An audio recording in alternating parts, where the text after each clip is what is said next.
കളിക്കാനുള്ള ആർത്തി കൊണ്ട് ഇന്നലത്തെ രാത്രിയിലത്തെ പരിപാടി കളി കഴിഞ്ഞിട്ട് ഇന്ന് രാവിലെ റെഡ് ബോളിൽ കളിക്കാൻ വന്നിട്ടുണ്ട്. ശരിക്കും ഇത് ശരീരത്തിന് അത്ര നല്ലതല്ല, നല്ല പെയിനുണ്ട്. ഇന്നലെ ഷാരിക്കിൻ്റെ ഒരു ഏറ് കിട്ടിയത് കാലിൽ ഇങ്ങനെ മുഴച്ച് കിടപ്പുണ്ട്. പക്ഷേ കളിക്കാൻ പറ്റുന്ന അവസരത്തോളം കളിക്കണമെന്നുള്ളതാണ്, ഇത്രയും പ്രായമായില്ലേ.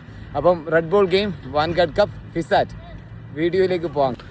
ഇന്നൊരു പ്ലാൻ സക്സസ് ആയതിൻ്റെ സന്തോഷമുണ്ട്. ഒരു ബോൾ പുറത്ത് വൈഡിലേക്ക് എറിഞ്ഞിട്ട് അടുത്ത ബോൾ അകത്തെറിഞ്ഞാണ് അത് പ്രോപ്പറായിട്ട് ഇൻസിങ് ആയി മിഡിലെടുത്തു.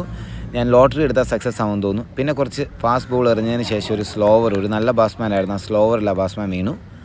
പക്ഷേ നിർഭാഗ്യവശാൽ ഇന്നും കളി തോറ്റു. ഫേസ്ബുക്കിൽ ഒരുപാട് കമൻറ്റ് വരുന്നു, നീ തോക്കാൻ വേണ്ടിയാണോ കളിക്കാൻ പോകണേന്നൊക്കെ പറഞ്ഞിട്ട്. പക്ഷേ തോക്കാൻ വേണ്ടിയല്ല, മാക്സിമം ട്രൈ ചെയ്യുന്നുണ്ട്. ഇന്ന് ഒരു വിക്കറ്റിന് ഓപ്പോസിറ്റ് ടീം ജയിച്ചാന്ന് ഓർത്തോണം. ക്ലോസ് കോൾസാണ്. പിന്നെ ആദ്യത്തെ ഓവറിലെ പുതിയൊരു ബാറ്റ്സ്മാൻ വന്നാണ്. ആക്ച്വലി ഒരു സ്ലോവർ എറിഞ്ഞു, ആൾ പിക്ക് ചെയ്തില്ല. അടുത്ത ബോൾ വലിച്ചെറിഞ്ഞാണ്. അത് സാധാരണ എടുക്കുന്ന പോലെ തിക്ക് എഡ്ജി 4 പോയി. പക്ഷേ അതിനടുത്ത ബോൾ ഒരു മോശം ബോളാണ് ഓർപ്പിച്ച. പക്ഷേ കിട്ടില്ല ഷോട്ട്